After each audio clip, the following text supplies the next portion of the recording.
Welcome back to my channel. ఈరోజు మనం చింత చిగురు వంకాయ రెసిపీని చూద్దాము.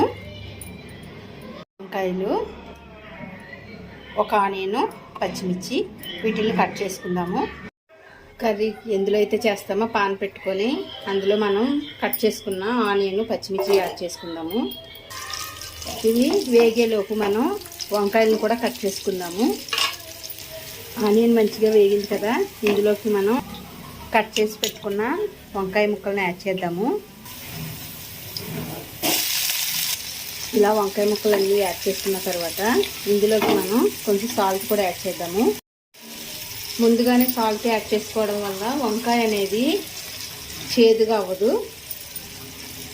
వంకాయ మంచిగా మాగింది కదా, ఇప్పుడు ఇందులోకి మనం పసుపు, కారం అవి యాడ్ చేద్దాము. ధనియాల పొడి, కారం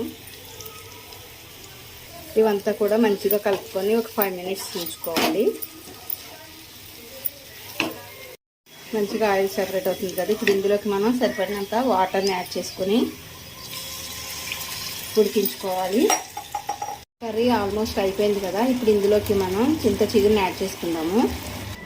చింత చిగురు ఇది పచ్చి చిగురు కాదు, ఆరబెట్టింది చింత చిగురు. నేను ఇలా స్టోర్ చేసుకున్నాను. దీన్ని మనం ఇప్పుడు యాడ్ చేద్దాము.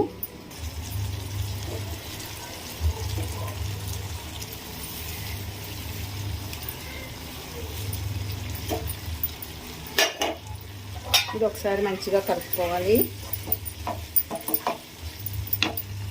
చూసారు కదా, ఎంతో టేస్టీగా ఉండే వంకాయ చింత చిగురు కర్రీ అనేది రెడీ అయింది. చింత చిగురుని ఇలా ఆరబెట్టుకొని స్టోర్ చేసుకోవడం వల్ల ఎప్పుడైనా సరే మనం వాడుకోవచ్చు. మీకు కూడా నచ్చినట్లయితే లైక్ చేయండి, అలానే షేర్ చేయండి ఫ్రెండ్స్. Thank you.